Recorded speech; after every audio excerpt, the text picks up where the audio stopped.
Working longer equals more work. How many hours do you work in a day? How many hours do you work in a week? How many hours of that time do you actually feel productive? How many hours of that time feel like a grind?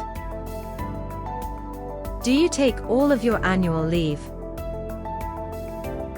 Are you chronically tired? Do you work when you're sick? Do you ever feel like you struggle to concentrate? Remember, you can't do a good job if your job is all you do. Working longer equals more work. Quite simply no, it doesn't. Productivity greatly decreases throughout a longer working day. Not to mention that in the long term the effects of burnout and ill health can be devastating. If it's bad for the individual, then it's bad for the company. Consistently long days lead to low quality output. Do you live to work, or do you work to live? Why?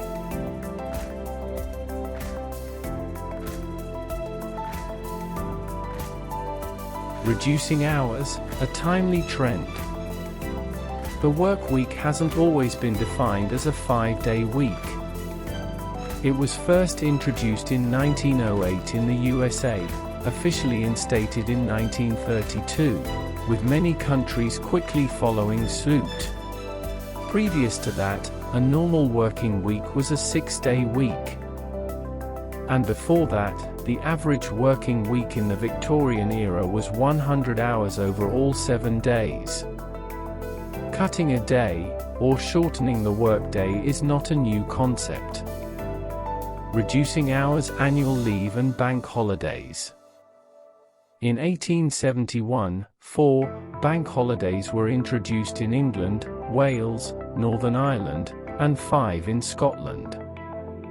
There are now 9 in Scotland and 8 in the rest of the UK. After 2 decades of campaigning, the Holidays with Pay Act came into force in the UK in 1938, which allowed workers a right to 1 week's paid holiday per year. The Working Time Directive came into force in 2003, allowing for 28 days of annual leave, including bank holidays. This amounts to 5.6 weeks of paid holiday every year. Shorter work week, trials.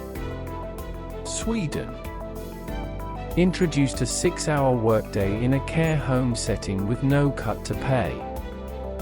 Staff reported having more energy and concentration while at work, as well as a better work-life balance and better perceived health.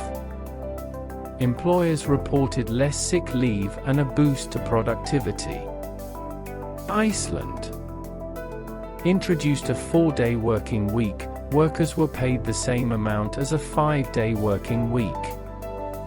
The experiment ran from 2015 to 2019. Employers reported that productivity remained the same or improved. Workers reported feeling less stressed, a decrease in burnout, and an increase in health and work-life balance. Other trials are currently being conducted in Spain, New Zealand, and Scotland. Results: more than 80% of Icelandic workers negotiated shorter hours. Perpetual Guardian, a company in New Zealand, made the changes permanent. Britain. A 4-day work week trial is currently being conducted. The largest study in the world, with 70 companies, approximately 3,300 employees initially signing up to take part. The workers are on full pay, with a commitment to maintain usual KPIs. Which sectors do you think either of these trials could work in the UK? Which sectors might they not work? Consider the cost of more wages versus cost of recruiting, cost of covering sick leave. Last thoughts. What price would you pay for a happier workforce? What if it didn't cost you anything, and actually saved you money?